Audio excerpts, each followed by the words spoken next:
Dale Carnegie 4. Do this and you'll be welcome anywhere. Principle 1. Become genuinely interested in other people. Why read this book to find out how to win friends? Why not study the technique of the greatest winner of friends the world has ever known? Who is he? You may meet him tomorrow coming down the street. When you get within 10 feet of him, he will begin to wag his tail. If you stop and pat him, he will almost jump out of his skin to show you how much he likes you. And you know that behind this show of affection on his part, there are no ulterior motives. He doesn't want to sell you any real estate, and he doesn't want to marry you. Did you ever stop to think that a dog is the only animal that doesn't have to work for a living? A hen has to lay eggs, a cow has to give milk, and a canary has to sing. But a dog makes his living by giving you nothing but love. When I was 5 years old, my father bought a little yellow-haired pup for 50 cents. He was the light and joy of my childhood.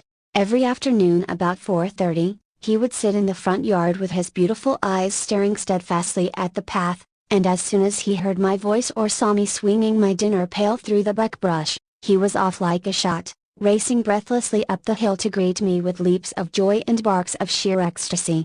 Tippy was my constant companion for 5 years. Then one tragic night he shall never forget was killed within 10 feet of my head, killed by lightning. Tippy's death was the tragedy of my boyhood. You never read a book on psychology, Tippy. You didn't need to. You knew by some divine instinct that you can make more friends in 2 months by becoming genuinely interested in other people than you can in 2 years by trying to get other people interested in you. Let me repeat that. You can make more friends in 2 months by becoming interested in other people than you can in 2 years by trying to get other people interested in you. Yet I know and you know people who blunder through life trying to wigwag other people into becoming interested in them. Of course, it doesn't work. People are not interested in you. They are not interested in me. They are interested in themselves morning, noon and after dinner. The New York Telephone Company made a detailed study of telephone conversations to find out which word is the most frequently used. You have guessed it, it is the personal pronoun I. I. It was used 3,900 times in 500 telephone conversations. I. When you see a group photograph that you are in, whose picture do you look for first? If we merely try to impress people and get people interested in us, we will never have many true, sincere friends. Friends, real friends, are not made that way. Napoleon tried it, and in his last meeting with Josephine he said, "Josephine, I have been as fortunate as any man ever was on this earth, and yet, at this hour, you are the only person in the world on whom I can rely." And historians doubt whether he could rely even on her. Alfred Adler, the famous Viennese psychologist, wrote a book entitled What Life Should Mean to You. In that book he says, "It is the individual who is not interested in his fellow men who has the greatest difficulties in life and provides the greatest injury to others. It is from among such individuals that all human failures spring." You may read scores of erudite tomes on psychology without coming across a statement more significant for you and for me. Adler's statement is so rich with meaning that I am going to repeat it in italics. It is the individual who is not interested in his fellow men who has the greatest difficulties in life and provides the greatest injury to others. It is from among such individuals that all human failures spring. 34 I once took a course in short story writing at New York University, and during that course the editor of a leading magazine talked to our class. He said he could pick up any one of the dozens of stories that drifted across his desk every day, and after reading a few paragraphs he could feel whether or not the author liked people. If the author doesn't like people, he said, people won't like his or her stories. This hard-boiled editor stopped twice in the course of his talk on fiction writing and apologized for preaching a sermon. "I am telling you," he said, "the same things your preacher would tell you, but remember, you have to be interested in people if you want to be a successful writer of stories. If that is true of writing fiction, you can be sure it is true of dealing with people face to face." I spent an evening in the dressing room of Howard Thurston the last time he appeared on Broadway. Thurston was the acknowledged dean of magicians. For 40 years he had traveled all over the world, time and again, creating illusions, mystifying audiences, and making people gasp with astonishment. More than 60 million people had paid admission to his show, and he had made almost 2 million in profit. I asked Mr. Thurston to tell me the secret of his success. His schooling certainly had nothing to do with it, for he ran away from home as a small boy. became a hobo, rode in boxcars, slept in haystacks, begged his food from door to door, and learned to read by looking out of boxcars at signs along the railway. Did he have a superior knowledge of magic? No. He told me hundreds of books had been written about legerdemain and scores of people knew as much about it as he did. But he had two things that the others didn't have. First, he had the ability to put his personality across the footlights. He was a master showman.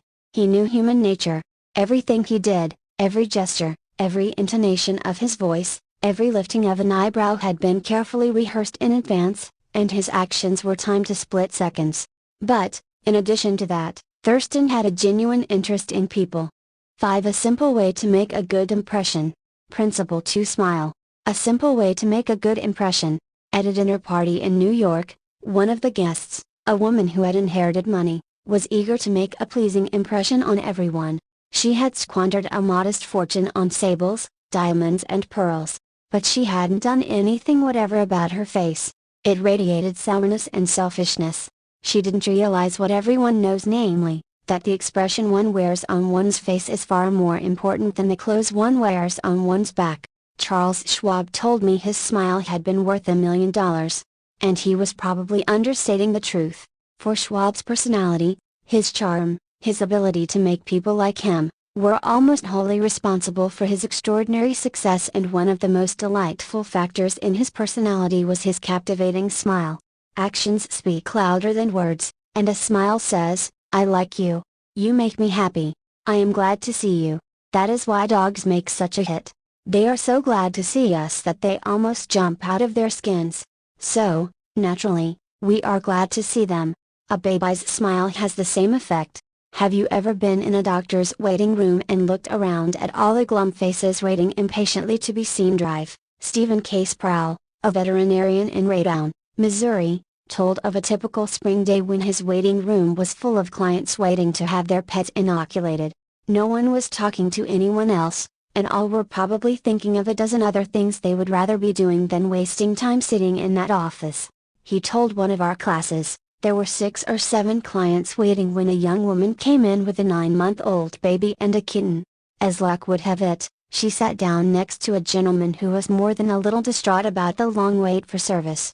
The next thing he knew, the baby just looked up at him with that great big smile that is so characteristic of babies. What did that gentleman do? Just what you and I would do. Of course he smiled back at the baby. Soon he struck up a conversation with the woman about her baby and his grandchildren, and soon the entire reception room joined in, and the boredom and tension were converted into a pleasant and enjoyable experience. An insincere grand number. That doesn't fool anybody. We know it is mechanical and we resent it. I am talking about a real smile, a heartwarming smile, a smile that comes from within, the kind of smile that will bring a good price in the marketplace. Professor James V. McConnell, a psychologist at the University of Michigan, expressed his feelings about a smile. People who smile, he said, tend to manage, teach and sell more effectively, and to raise happier children. There's far more information in a smile than a frown. That's why encouragement is a much more effective teaching device than punishment. The employment manager of a large New York department store told me she would rather hire a sales clerk who hadn't finished grade school, if he or she has a pleasant smile, than to hire a doctor of philosophy with a somber face. The effect of a smile is powerful, even when it is unseen. Telephone companies throughout the United States have a program called Phone Power, which is offered to employees who use the telephone for selling their services or products. In this program they suggest that you smile when talking on the phone. Your smile comes through in your voice. Robert Grier, manager of a computer department for a Cincinnati, Ohio, company, told how he had successfully found the right applicant for a hard-to-fill position. I was desperately trying to recruit a Ph.6. If you don't do this, you are headed for trouble. Principle 3. Remember that a person's name is to that person the sweetest and most important sound in any language. 6. If you don't do this, you are headed for trouble. Back in 1898, a tragic thing happened in Rockland County, New York. A child had died, and on this particular day the neighbors were preparing to go to the funeral. Jim Farley went out to the barn to hitch up his horse. The ground was covered with snow, the air was cold and snappy. The horse hadn't been exercised for days, and as he was led out to the watering trough, he wheeled playfully, kicked both his heels high in the air, and killed Jim Farley. So the little village of Stony Point had 2 funerals that week instead of 1. Jim Farley left behind him a widow and 3 boys, and a few $100s in insurance. His oldest boy, Jim, was 10, and he went to work in a brickyard, wheeling sand and pouring it into the molds and turning the brick on edge to be dried by the sun. This boy Jim never had a chance to get much education, but with his natural geniality, he had a flair for making people like him, so he went into politics, and as the years went by, he developed an uncanny ability for remembering people's names. He never saw the inside of a high school, but before he was 46 years of age, 4 colleges had honored him with degrees, and he had become chairman of the Democratic National Committee and Postmaster General of the United States. I once interviewed Jim Farley and asked him the secret of his success. He said, "Hard work," and I said, "Don't be funny." He then asked me what I thought was the reason for his success. I replied, "I understand you can call 10,000 people by their first names. Number. You are wrong," he said. "I can call 50,000 people by their first names. Make no mistake about it." That ability helped Mr. Farley put Franklin D. Roosevelt in the White House when he managed Roosevelt's campaign in 1932. During the years that Jim Farley traveled as a salesman for a gypsum concern, and during the years that he held office as town clerk in Stony Point, he built up a system for remembering names. In the beginning, it was a very simple one. Whenever he met a new acquaintance, he found out his or her complete name and some facts about his or her family, business and political opinions. He fixed all these facts well in mind as part of the picture, and the next time he met that person, even if it was a year later, he was able to shake hands, inquire after the family, and ask about the hollyhocks in the backyard.